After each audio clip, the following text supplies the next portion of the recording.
Alrighty, we're live. So happy Thursday, everyone, and welcome back to our NoCodeOps live community show. It's fantastic to have you here back with us. And if this is your first time here, we are an international community for operations professionals who leverage the power of no-code tools to scale up their career.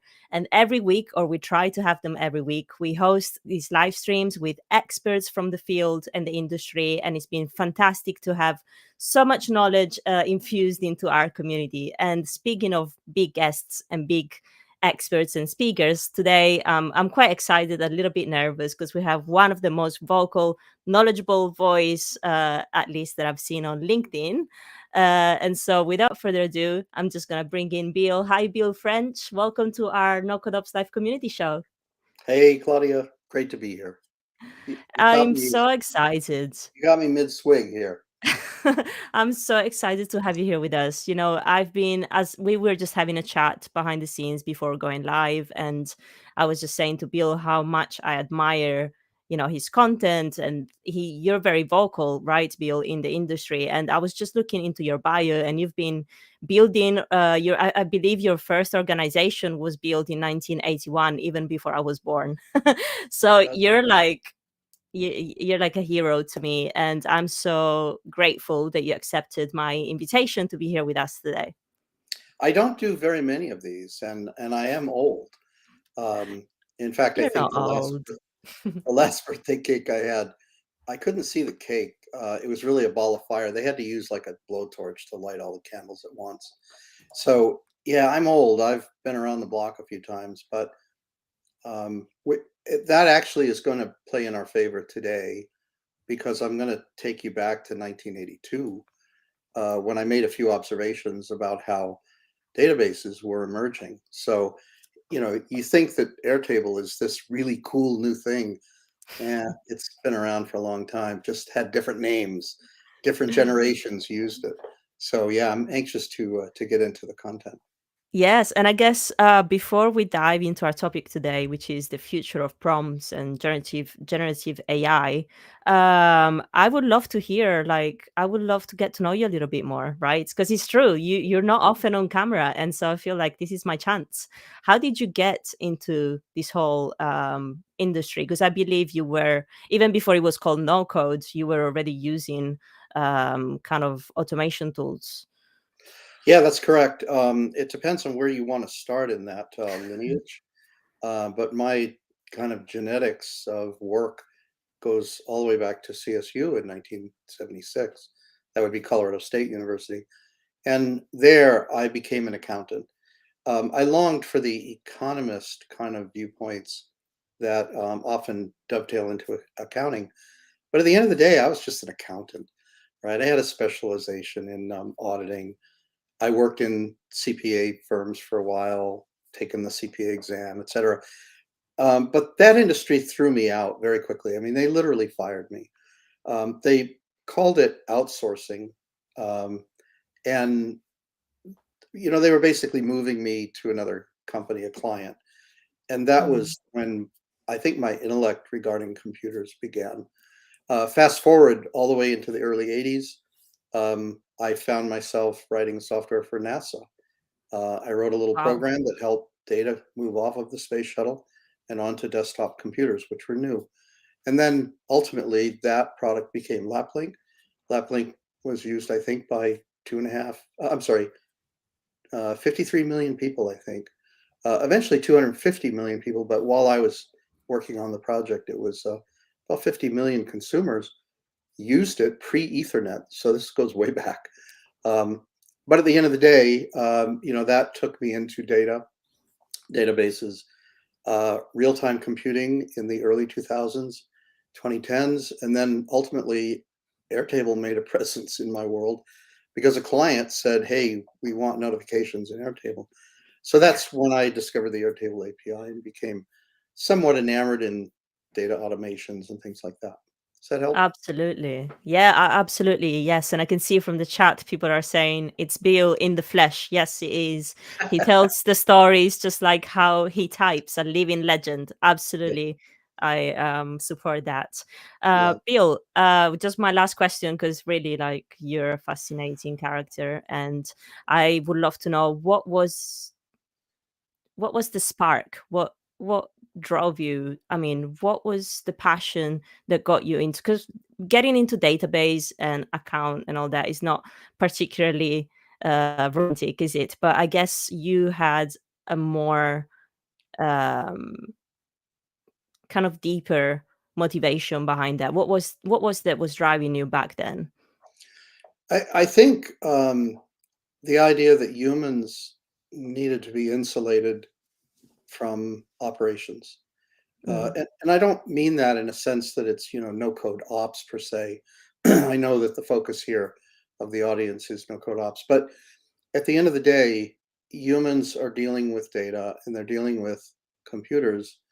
And fundamentally, we occasionally hinder that process. So, what really interested me was to try and identify what are the areas where humans matter and the areas where they think they matter, but they shouldn't. And I think I even wrote about this in my Substack.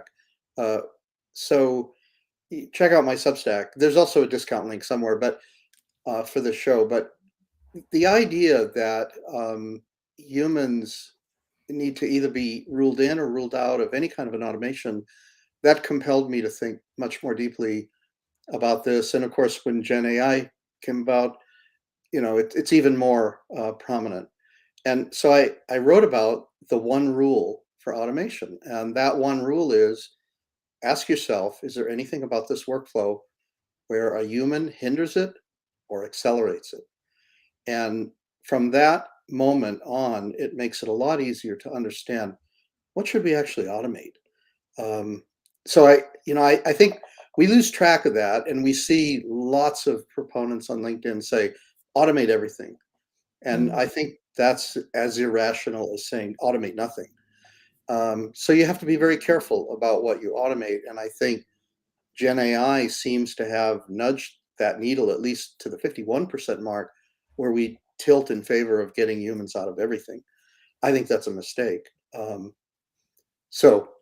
that, I don't know if that helped or That's a perfect link to your should I bring on your screen? Because yeah, I yeah, feel sure. like that's a perfect lead to what we're discussing today. Yeah, so in the context of, humans, why do humans matter anymore? Why will they matter in the future? I wrote a couple of simple things. They were basically memos to clients. I do a lot of publishing to clients that's private, because they just want to know, what am I hearing? What am I thinking? Where is the future going? They think I know more than they do. In many cases, I do. In most cases, I don't. It's really a mixture of what they're thinking plus what I might envision. But at the end of the day, um, I've landed on the idea that prompts are silly. The whole architecture behind prompts should be questioned, and I think they're going away. And I know that some experts in AI have even said, if you think the future of AI is generative AI, you're wrong. That's not it. There's something beyond that. And so don't get too comfortable with the idea that you should become a prompt engineer. By the way, I'm not suggesting that you shouldn't learn how to prompt machines or LLMs, basically, with intelligent queries and things. But I am saying that that is a very temporary thing. And in many cases, it's a hindrance to our progress. And so I'm going to go through a couple of examples that hopefully help everybody understand. And Claudia, feel free to interrupt me through this. This is casual. I want to keep it casual. This Perfect. right. So this document is shared too. So yeah, you had a comment. Yes, no, I was just going to say to the audience, we like to keep our events as interactive as possible. So this is your unique opportunity right now, today, for the next 55 minutes or so, to interact with the legend, Bill French. Interrupt, So, please. feel free to interact indeed. Drop your comments and questions in the chat. As per usual, I'm here monitoring everything, YouTube, LinkedIn, wherever you're joining us from. I'll try to get to your questions as soon as possible. But yeah, don't worry, Bill, I got you. And we'll keep it as fast as we can, because I know the interactions afterward may be actually more valuable than what I have to say. But three quick points about the road ahead. I think prompt extinction is literally at the doorstep, as we know it. And we can go into more clarification as as this session goes on and even afterwards.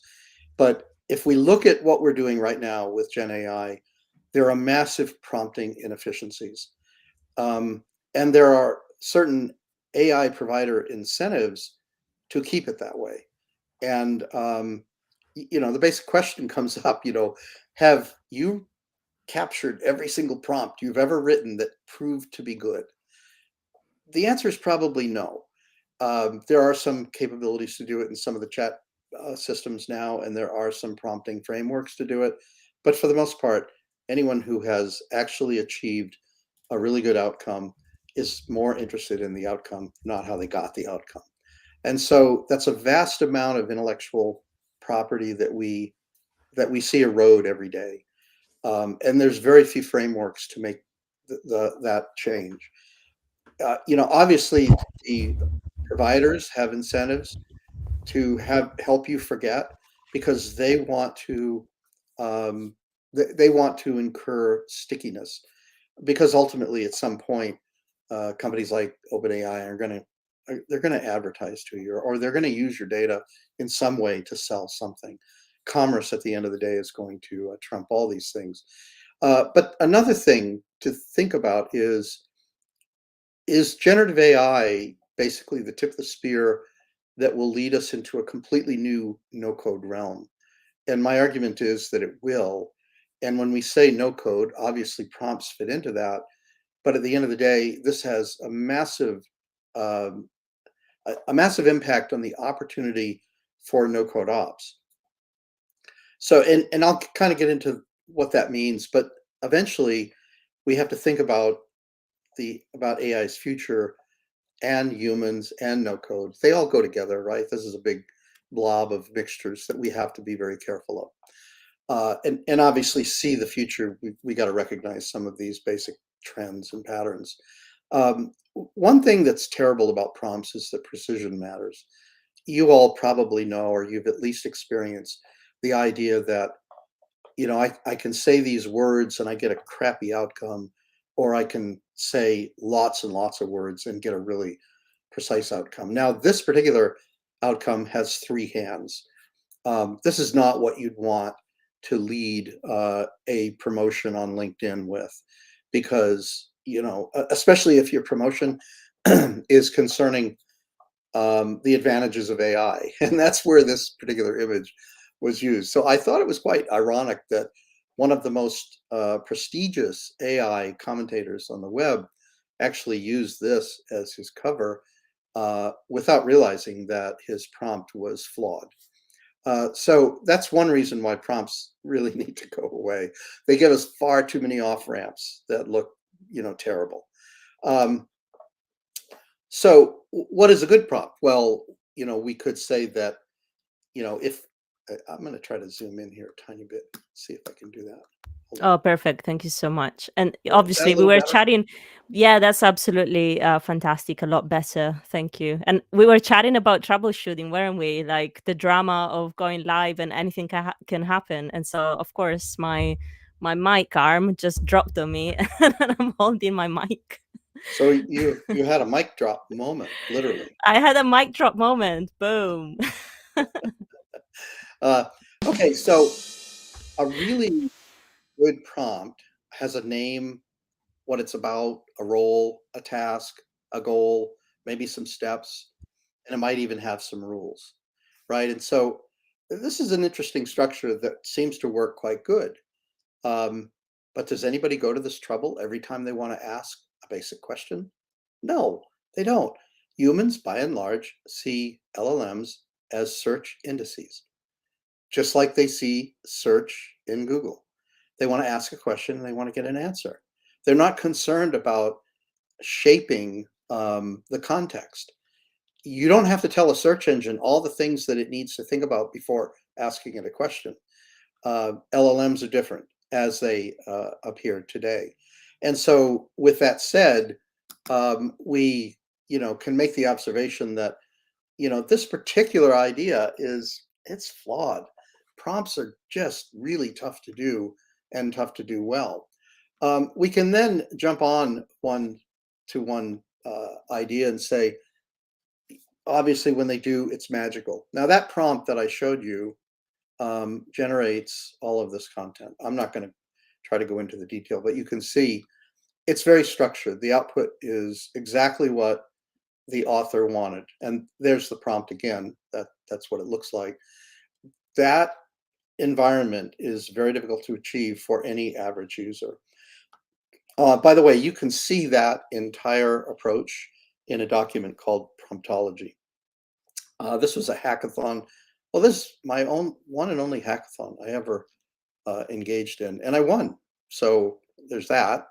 But that little document basically covers a lot of ideas concerning, prompt testing, prompt structure, and things like that. It soon will be obsolete. But there's one thing that we have to realize in order to really get behind the idea that prompting probably needs to go away. There's a difference between a search and a prompt. A prompt is a set of requirements you have to lay out, almost like you're talking to an intern, who has an IQ of about 85. I'm not trying to disparage interns, by the way. I work with a lot of them. They're very bright people. But imagine that you had an intern that knew nothing about your business, and you had to describe to them, in order to do a certain task, what the details were. Well, dealing with an LLM is fundamentally that. And so, as a human race of netizens, if you will, we've been conditioned since 1999 with the advent of Google search to query and query. Obviously, there's some very unskilled searchers, but there's, mostly we've become pretty good search people. We know what kind of details to provide in order to get the results that we want without scrolling through a lot of data. Search obviously will change because of Gen AI. It already is. If you haven't had the occasion to marry Gemini Advanced or Gemini Pro with Google Search, it's kind of a delightful experience. I think you can get to it through Google Labs and enable it that way. But at the end of the day, a query is very different from requirements. And the output is very different if you try to query an LLM. I believe that's going to change as well. But let's take a step back and see where we came from. I'm going to go back all the way to 1982, DBase 2. I was a big proponent of this. I was on the beta test team for DBase. I knew Wayne Ratliff, the creator of DBase 2, when he was at JPL. And this particular product was kind of like the first time somebody could sit at home and play with data. And one of the things that came out from that was that we learned that we had a keyboard basically able to change data directly in the database. And so we learned very quickly that something like this was not okay. A keyboard hardwired into a field without any supervision, without any validation, without any, ability to control, who might delete that or who might reverse the format or whatever else. So, how did we get around that, or how did we deal with it basically? And I think the way that we did it was we built software interfaces. So we built compilers and we protected the IP that allowed us to query databases and do other types of applications, whether it be in legal or medicine or whatever. We also tried to accelerate performance because PC databases were not, the fastest things you could find. And then we also saw software interfaces as a way to, distribute solutions. It's no different than taking Airtable today and wrapping it with a lot of forms and interfaces and other things, automations, etc., to deliver a solution. The requirement back then was identical. We just want to deliver a good solution. But in so doing, we also recognize the need to wrap the database in some logic for security, for permissions management, for data validation, and then, of course, integration with other environments. All of those things, we realized this was not okay, and it had to change. And that was kind of the pattern that we formed, throughout the early '80s and into the early '90s. So now we'll fast forward 42 years later. We're doing exactly the same thing that we did 42 years ago. We're poking values into an LLM. An LLM is functionally a database. It's not designed for database work. And oddly, when we start prompting, the first time we start prompting, we sometimes feel like, well, I should just be able to query this LLM. And that helps to provide people with a misunderstanding that it is a data source. It's not. It's a system that was designed to do only one thing: predict the next word, based on all the words that it's seen, based on all the words you may have given it. What's the next word? That's all it does. That's fundamentally what an LLM is. And so it has this sequential generative process that it goes through to say, well, if I've generated 99 words, what's the 100th word? And it figures that out. And so it's magical in that sense. But 42 years later, where does that leave us? 87% of new ChatGPT users never come back, right? They try it. And only, 13% stay. 13% apparently get it, right? They understand, and they're willing to give up a lot of learning and a lot of prompt words in order to get what they want. Some are very good at it, some are terrible at it, but only 13%, 13 out of 100 stay. 87% reject it. And the reason they reject it is because they think it should be like a search query, and it's not. It's fundamentally different. And that's where prompts come in. Prompts are requirements that help you escape from that mentality that it's a search query. The other thing that I've observed is that if you start with ChatGPT on any given day and you start to build a prompt, there's a good likelihood you'll modify it at least 5 times. Now, I've seen some people modify a prompt 100 times before they get it right. I don't know about you guys, but I don't think that's the definition of productivity. And I There's don't so think, many lists, there's so many people that share, I right, guess, the lead magnet or something. They're always like promoting this big Notion, massive right. Notion list of prompts. And why does that, why do they think that it could be useful to me? Yeah, I mean, that's a good question. There's an entire economy, I guess, if you will, of marketing prompts. Hmm. They market them as clickbait. They market them as, rational ideas. There's a lot of well-intentioned people, doing this with prompts. But at the end of the day, those prompts are anchored in whatever LLM they were designed for. And the minute you change the LLM, the minute the LLM gets a new boost or some new version or some new architecture, which we cannot rule out, the prompts become less relevant. In many cases, they become irrelevant. And so I see prompts also as an anchor into the future of intellectual conversations with an LLM. They're a snapshot in time.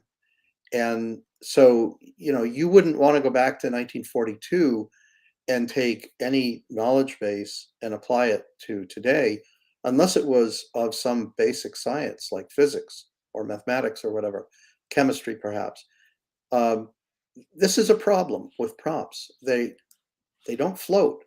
And so, and I knew this going in as I tested GPT-2. I go back that far with it.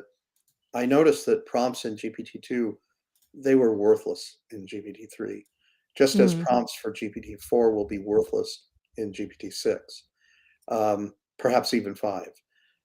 Will the LLMs get smart enough to know that they're backward compatible? Unlikely. I think it's unlikely. Maybe I'm mistaken, but that seems to be a problem. Now, another thing that we can take away from this is that ChatGPT is flatlining. So why would that be? I mean, this is like the most incredible platform for intellectual automation that has ever existed, but it's flatlining. That doesn't make sense. Um, I think one of the reasons it's flatlining is that obviously there's other alternatives now.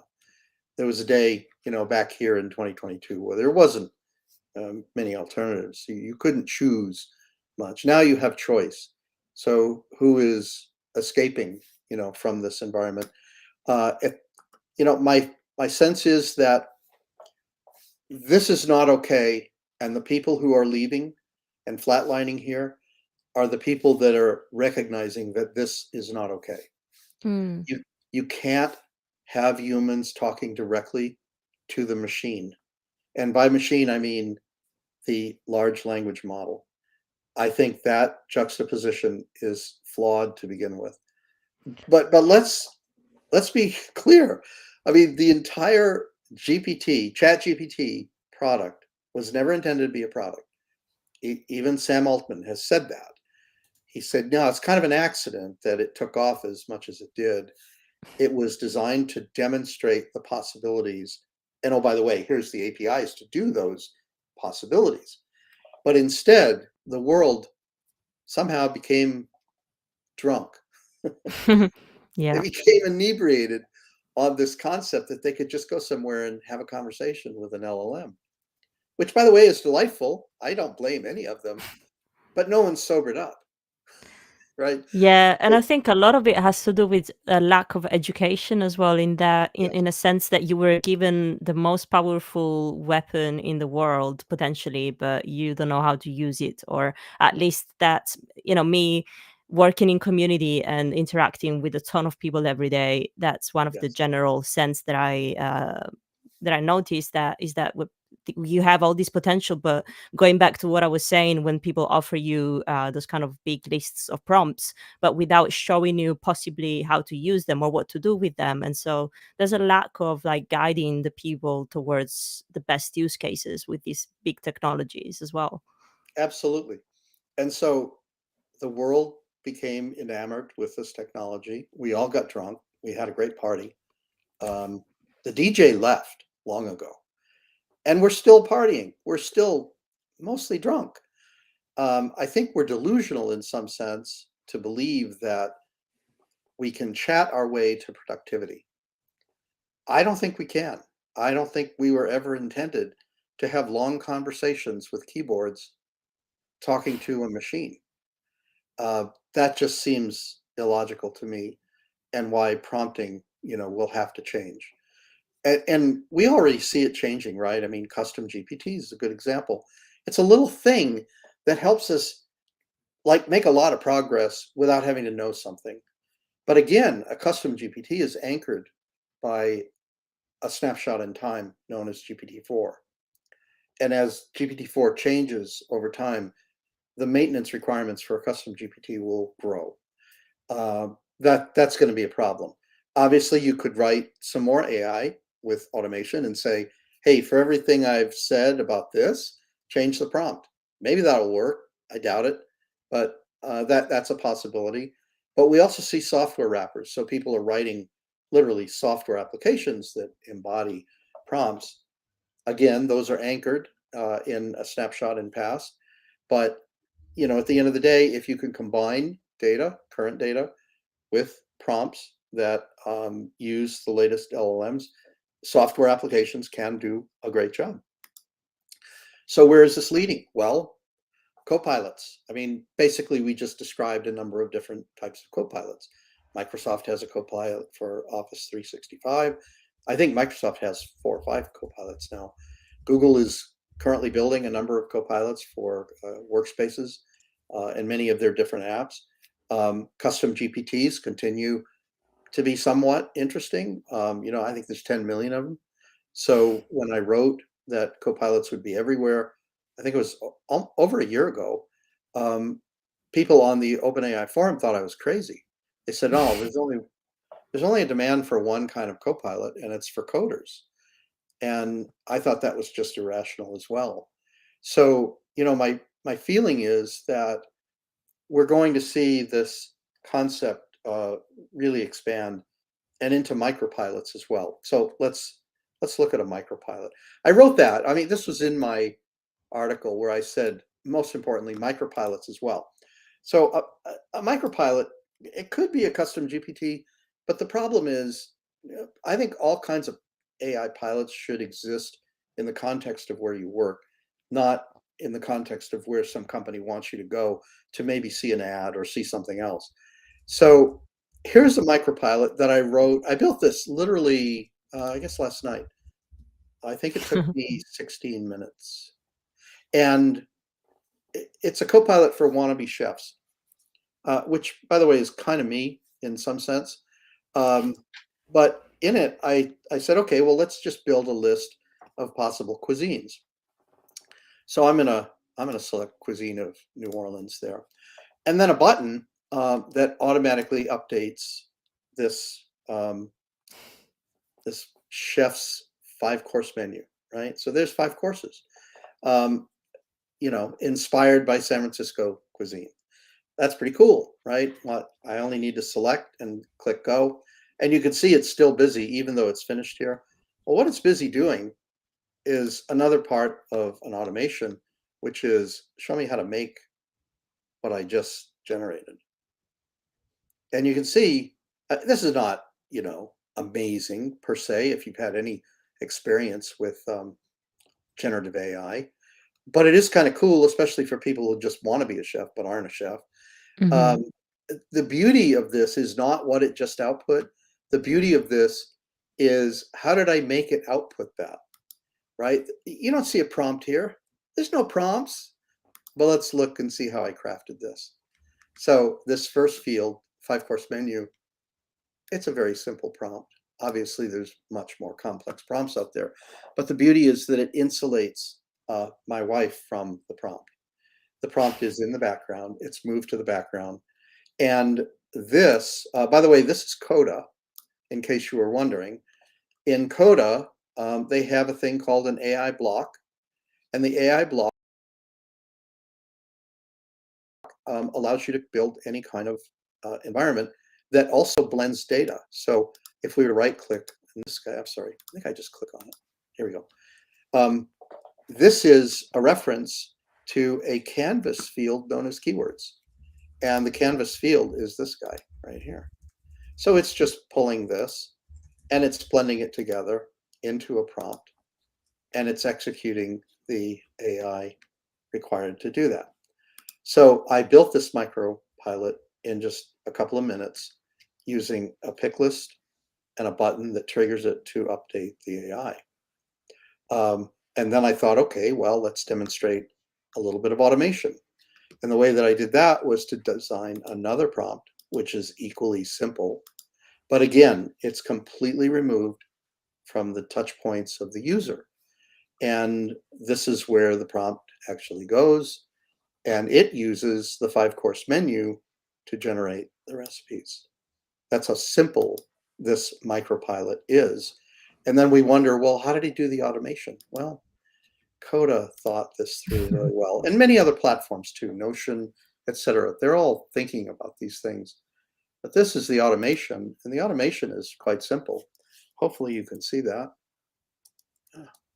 Don't know if I can get it larger. 2 actions: refresh the assistant for the 5-course menu, and when you're done, refresh the assistant for the 5-course recipes. The recipes down here are dependent on the menu.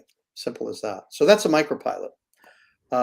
Anyway, gives you at least an idea that pilots, co-pilots for almost everything will exist using almost everything and every domain of expertise. I believe that's going to happen, and it currently is heading in that direction. Bill, we have a couple comments on Sure. this section here. Jason, first off, he says abstracting away the prompt is great. Um, And then we have Dominic, who's a member of our community, and he's big into AI. He's building custom GPTs nonstop. And so he says, I agree that prompts are dynamic. Output varies for different models, which isn't good for user experience. Yeah, so he developed this kind of app called Love Letter, where AI generates a love letter for, he released it on Valentine's Day, which was great timing. But the user doesn't prompt as the developer, and he handles that. Yes. Yeah. Yeah, so he uses the user input as variables for the prompt. Yeah, that's correct. I mean, it's a blending of that which your user's intent represents with the machinery that ought to do the good job that we hope AI is capable of doing. And so, the idea is that wherever prompts can be hidden, concealed, constrained, structured, if you will, controlled in a meaningful way, that makes a lot of sense, which is no different than saying prompts need to go away because software can do a better job for users who need prompts. It's just logic, right? We need that insulation. Otherwise, consumers are going to make a mess. And they already have. Hmm. 13 out of 100 stay, the other 87 don't. And the reason they don't is because they have no business communicating with the machine directly, or the intellectual automation capability of an LLM. So yeah, these are exactly basic logic things, I think, that we can all relate to. But let's think carefully now about some of the stuff that's changed in the last 2 weeks, right? So I'm sure most of you have heard of Google's 1 million token context. Um, the 132K or 128K, whatever it was, that came out of GPT-4, and I think Claude had 200K tokens.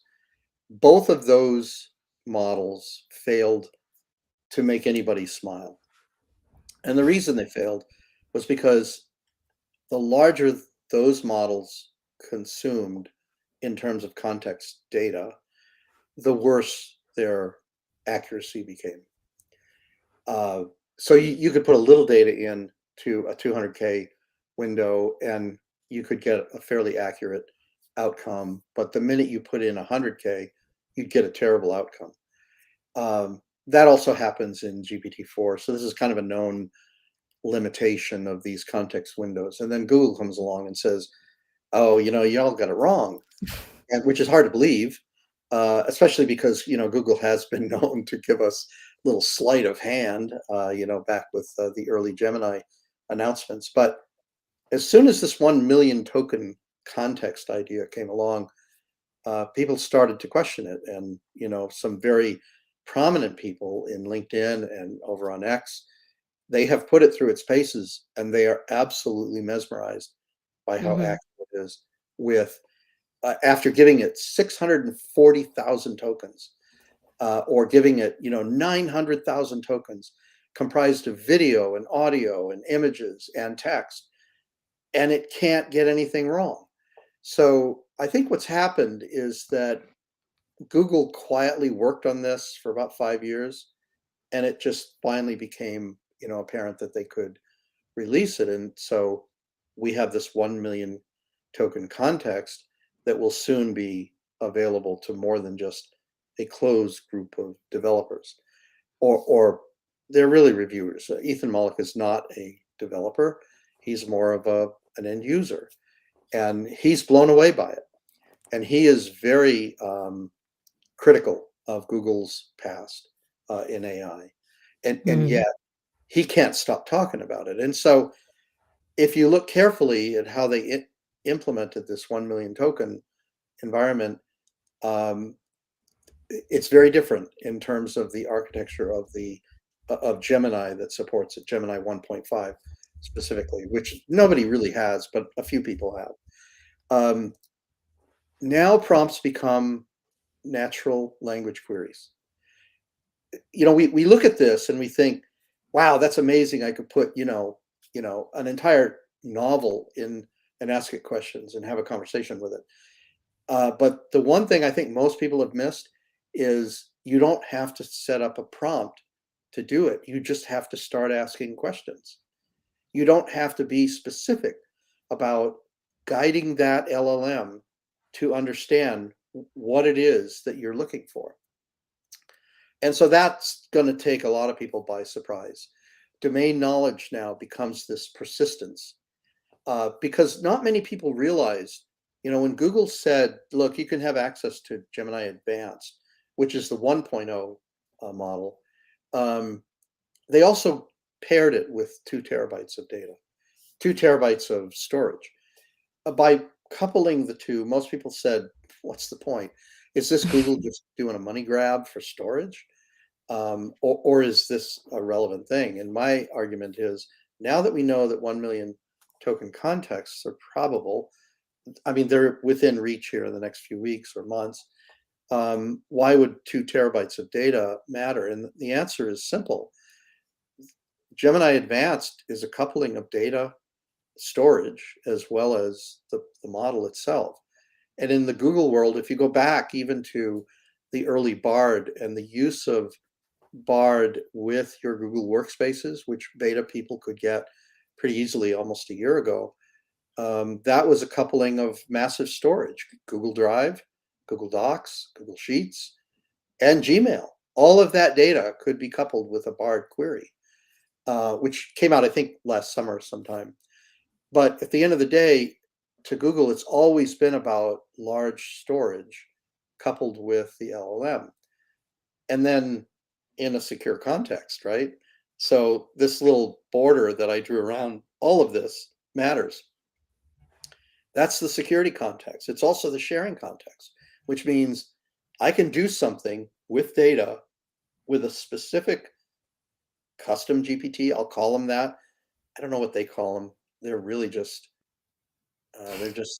components. So I think they're extensions. So you can build an extension in Google AI Studio right now, and you can share just that extension and just the data that it has access to another party who also has a Google account. So And very so, similar to custom GPT from OpenAI. yeah, I think it is similar in a sense that in the Teams version, you can do that. It's a little bit harder elsewhere, but here's where it changes. The upload or data management substrate that you get with a custom GPT is nowhere near what Google is offering. Obviously, you can pair data with a custom GPT, and you can do it in a number of different ways.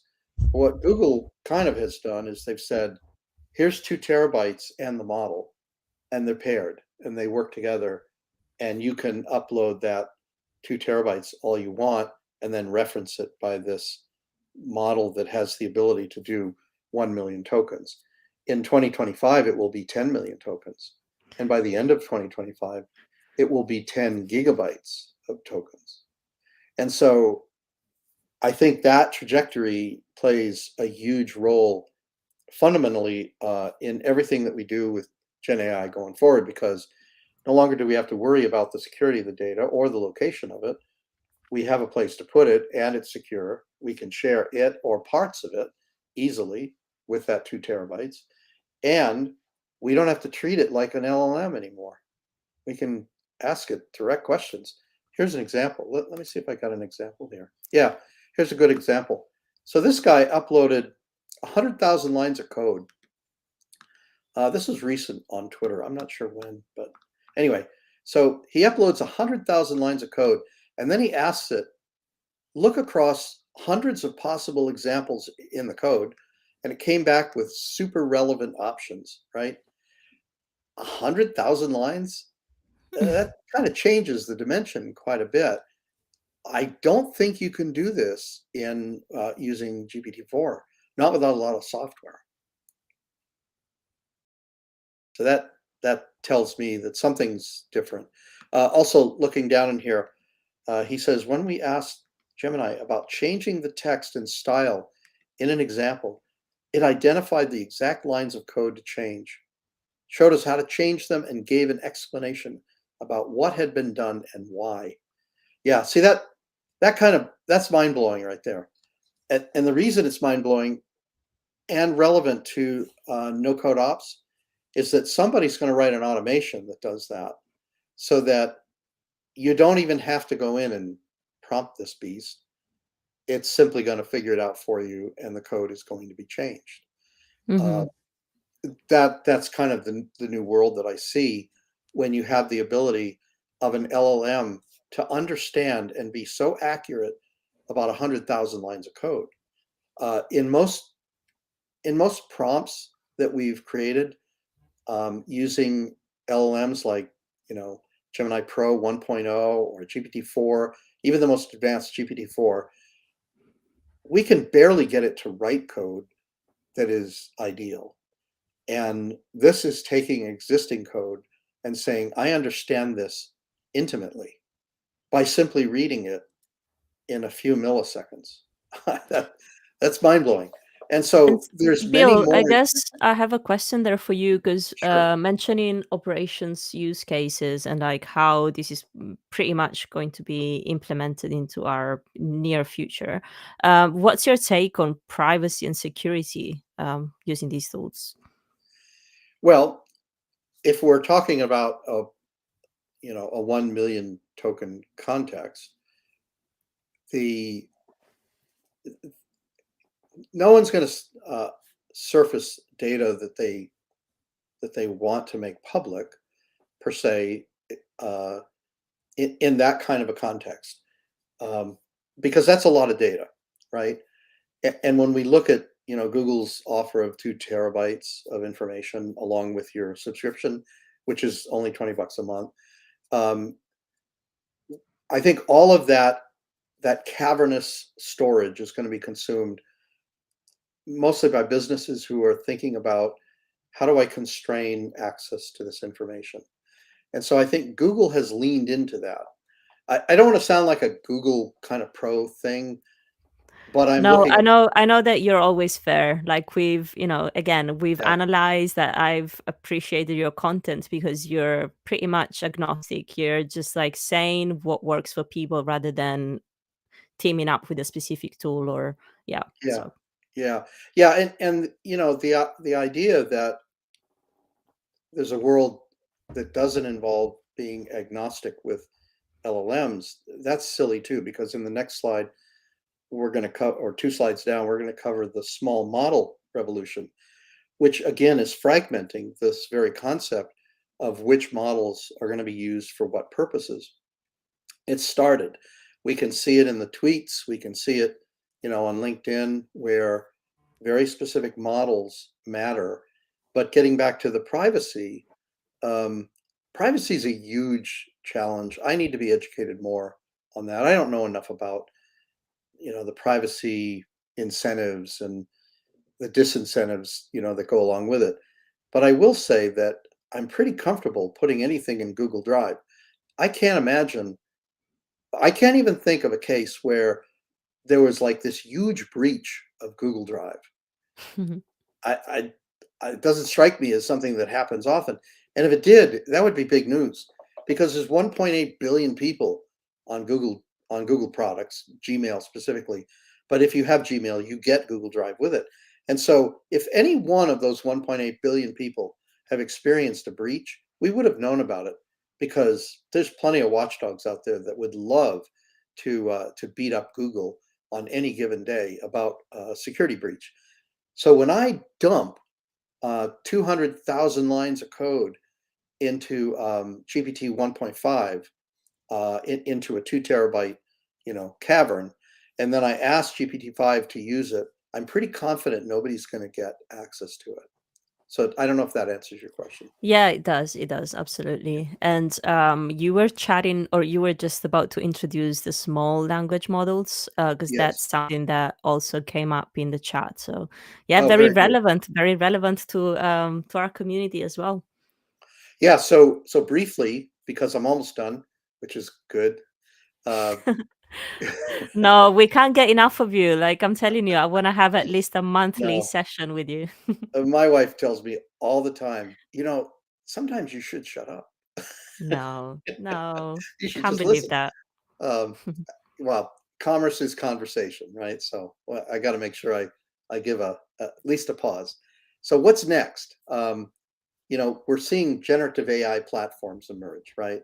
We get so many features in these different companies, uh, that they could be regarded as platforms. It's a place to build stuff, as opposed to a place to just use stuff.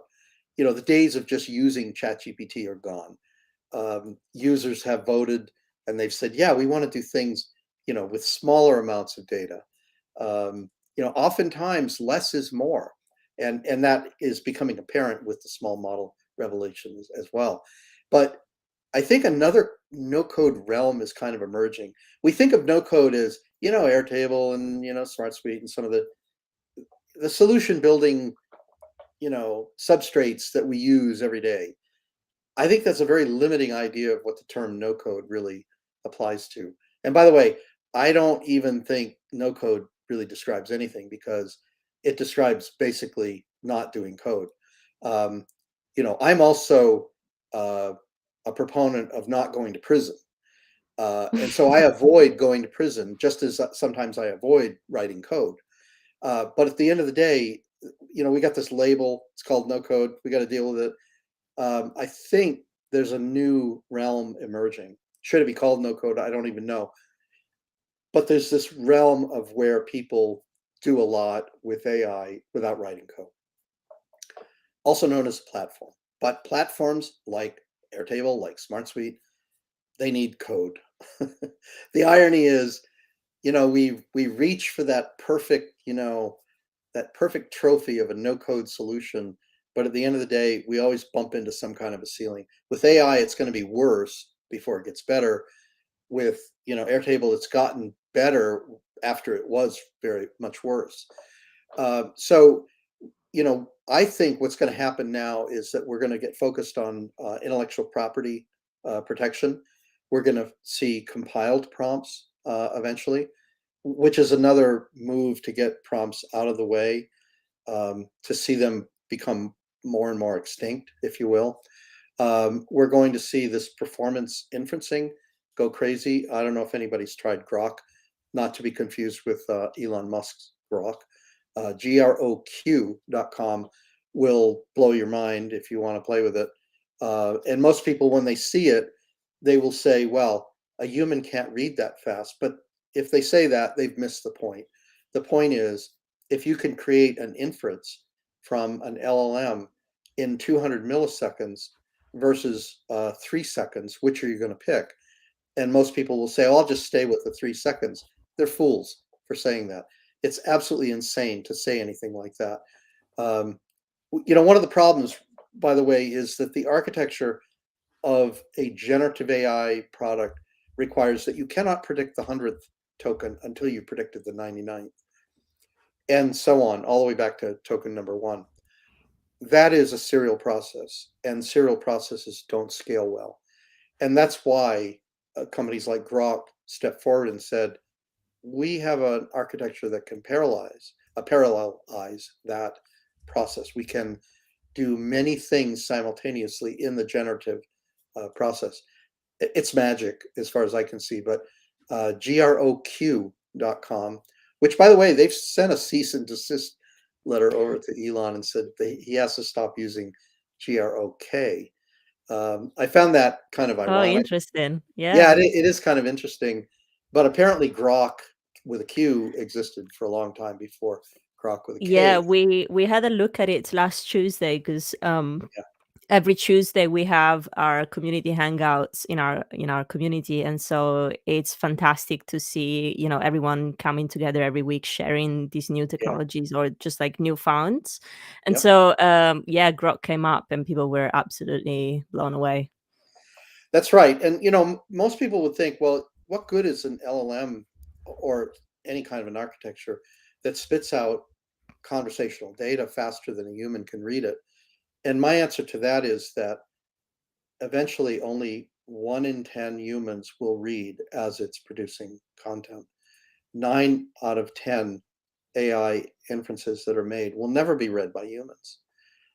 They might be read later on in a report or a digest or a synopsis that's data bound, but most will actually be used in real-time processing to help humans do tasks.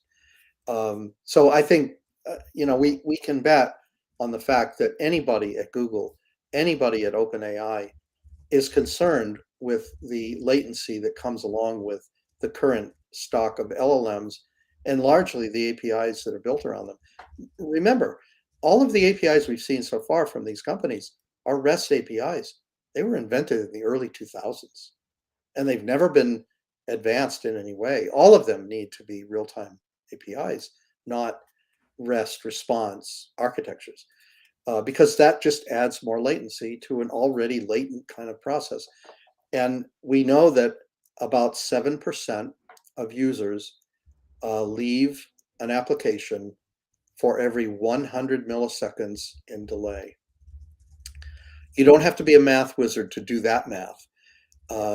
Delay matters, and humans like that Doherty threshold, which is 400 milliseconds. If a human has to wait more than 400 milliseconds for anything, the 7% kicks in with every 100 milliseconds that they must wait for any response. Anyway, so small model revolution. This one is a killer. In the NoCodeOps world, the challenges, if you look at the millions of kind of copilots that we're going to make on a few LLMs, that's a big matrix, right? And so I think anybody who's concerned with deploying, testing, evaluating, maintaining solutions for anything, whether it's data or data and AI combined, this new advent will expand the matrix to have width, depth, and height. So it becomes a 3D chess problem. So many models now will emerge, and all sorts of copilots can use all these different models. And this data here, you're fragmenting, basically what we've come to know as, I don't know, 5 or 6, maybe 7, 10 different models. It's now going to be 100 models, and then 1,000 models, and then now you've got some serious no-code ops challenges, because you're going to try to marry, the right model with the right question at the right time, and that's going to create application complexity that we've never really seen before, especially in the AI world. This guy, he just tested the SQL Coder 7 billion parameter model, and he beat GPT-4 with it, right? So the writing's on the wall. The small model revolution is gonna go nuts. Okay, last point. Just speaking of small models, we had a Yep. question in the chat from Dominic. Do any SLMs with APIs that you could recommend? I can only find models on Hugging Face. That's what he says. Kaggle. Kaggle. KAGGLE.com. Is it .io or .com? I can't remember. You Awesome. can go Thank to Kaggle, where they do a lot of the competitions for AI, machine learning. I believe Google's models are on Kaggle as well. So I think between those two, those are the two big horses in that race, right? Let me find it. Oh, there it is. Yeah. It's .com. All right. Yeah. Yeah, Kaggle.com. That will give you kind of another universe of access to any open source models, obviously. I think there'll be a lot of closed source or proprietary small models that come forth as well. And that's actually an opportunity to make money. If you're good enough and you have enough hardware arrayed to build small models, domains of expertise need you. and they need your small models. We think that prompts were a way to make money. Nah, prompts probably will never be, a serious way to earn revenues. They will fundamentally disappear, largely because large contexts won't require them so much. But at the end of the day, people who can arrange and retrain or fine tune models and compress them and make them smaller, make them easier to deploy, which, by the way, goes right into the no code ops world. How do you create solutions that can not only fine tune and test and deploy and maintain? And that's all that no code ops kind of needs to wrap its brain around.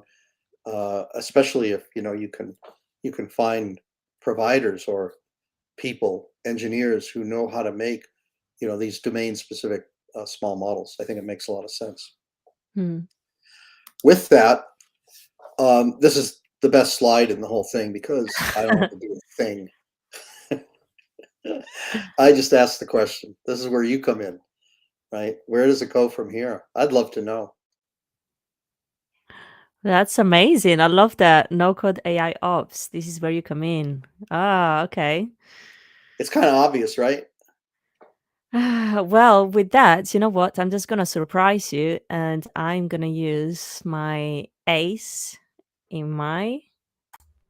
Here we go. Hi, Phil. Phil, Hey, how's it going, man?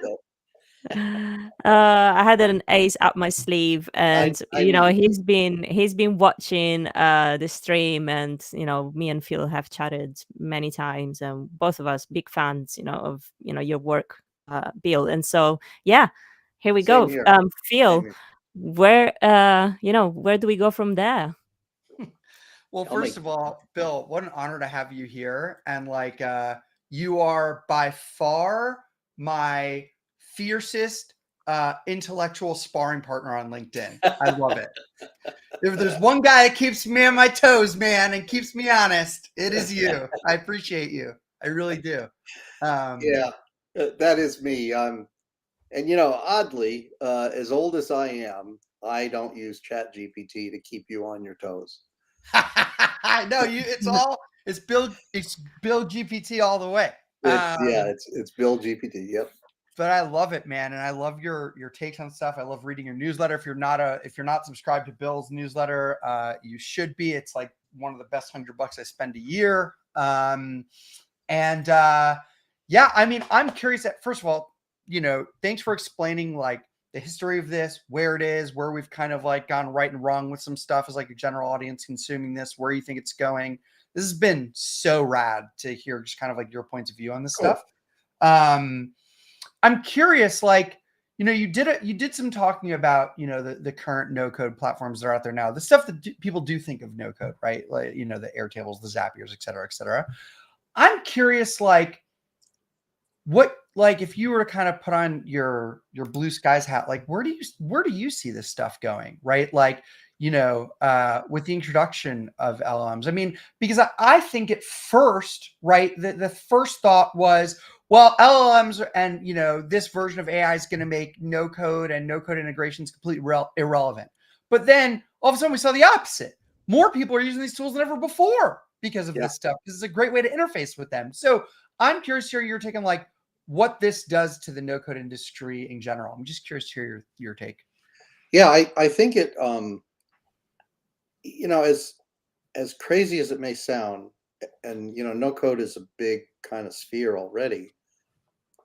I think it triples it. Nobody likes code. Come on. Right? We fear code. We don't want code. Wanting code is kind of like saying, I'm going to Lowe's to get a drill bit set, and I need 1/4 inch drill bits. Nobody wants that. No. We want 1/4 inch holes. That's what we want. Yep. Right. And so no code, it's like, no tools, right? If you could wave your arm and create that 1/4 inch hole in that piece of wood that you're trying to drill, you would do it. You wouldn't go looking for a bit, Yep. right? You'd just say, screw that. That's just nutty. And that, I think, wow, I'm way too big. We're all so Old people should big. never be that big on screen. Yeah. So anyway, Phil, I think we've only seen the tip of the iceberg with quote no code. I hate the term, but I don't have another label. Not a great term. It's the term we got. You know, I wish it was something different too. I always call this stuff, like, especially for ops folks, like operations architecture or operations engineering is like the way that I think about stuff. But it was funny. And last thing I'll say is I was having this kind of like just bigger thought in my thinking chair the other day, thinking about getting ready for this call about, you know, it like, so I'm in the middle of doing this huge build right now in Adio, which is our CRM, and Fillout, which is our form provider, and they work together. And I'm writing all this logic around different things, you know, for our Fillout form, like how it works, if it identifies someone as an ICP or not. And like, I don't want to interact with that in chat. I want to visually see that, right? I want to see those logic branches. I want to create them. And like, I just don't think writing like, I need a form that does this, right? Like, gets to the thing. I think the simplest way to do it is what we've already discovered. It's just, you know, how do we use AI to decrease the burden of all of the other stuff afterwards, right? The monitoring, the maintenance, the change management. It's that stuff that I find very interesting. Yeah, definitely. I mean, you're self-defining, obviously, by doing that. But I think if anyone in the no-code ops community wanted to keep their head on straight, they would just think logically. You know, what is it that we're trying to solve, and how can we solve it in a way that make people productive, right? I mean, that's the essence of no code, and it's all about the solution. It's not about the tools. It's not about how we get there. But we love our tools, Bill. Anyone, Bill, you can ask anyone in our community right now. They will tell you that's literally the first thing that I tell them. Like whenever they ask, the preacher of that. Yeah, whenever they ask and they're like, "Oh, should I learn Make? Should I learn Zapier? Should I learn IFT? Whatever?" And I'm always like, "Well, what are you trying to achieve? You know, let's start with that. What's the solution you're trying to build?" Because even because we have a lot of vendors, we have a lot of CEOs of those tools in our community as well, and it's beautiful to see how collaborative the no-code space is. Because some of even the vendors themselves sometimes say, actually, my tool for what you're trying to do is not a good fit. You can try this other tool, and that's beautiful. Yeah, no, I totally agree. I mean, it's the right philosophy to have. You know, if you were going on a long journey and you were packing your car, we'll just call it the '57 Chevy, because I actually, you know, used to have one. But so you're packing the wagon and you're thinking, going on this long journey, should I read up on combustion engines? No, I shouldn't. I should kind of read up on the manual and learn how to put it in drive, right? And so that's the equivalent of using, you know, no code technology. You know, lean on other people who have written a lot of code. You never really want to lose sight of the fact that a lot of software engineers had to do a lot of work so that you don't have to. I mean, that's a basic understanding, just as a lot of engineers, you know, at GM huddled around combustion engines for decades, trying to figure out how to get you to Sacramento, right? Right. And then a few said, hey, why don't we just give them a steering wheel and hide the engine? Come on. Bill, it's what we're dealing with here. So let's get on with it. Spot on. You're so spot on. I love it. Yeah. Claudia, do we have any questions from the audience outstanding? Well, I'm mindful of time, so if we do, I encourage everyone to drop their question now, and I'm gonna pick a special one. But yeah, until we get one, I just wanted to say, Bill, I can't thank you enough for being here with us today again. You know, your insights were not just insightful and enlightening, but also there were practical tips. Like I feel like what I was telling you earlier, we have this huge kind of power in our hands, but sometimes we don't know where to start or what to do with it. And I feel like thanks to your event and your presentation today, I can come away with some added knowledge and some things to put into practice. So thank you so much for that. And I'm sure that people agree. I can see in the chat already people are saying, can Bill come back again? Please, can you come back again? I'll definitely come back again. This has been fun, especially if Phil is around. Oh, I'll Because take Oh it. yes, we I can have haven't had we enough can have a time. full fire chat between the two of you. Yeah, Bill, we should totally pleasure. do that. Yeah, totally. Um, I'm in. also, I saw in the Claudia, can I share my screen for a second? Sure. I saw the comment. I had to do I saw this in the comments. I had to do it. Here we go. There we go.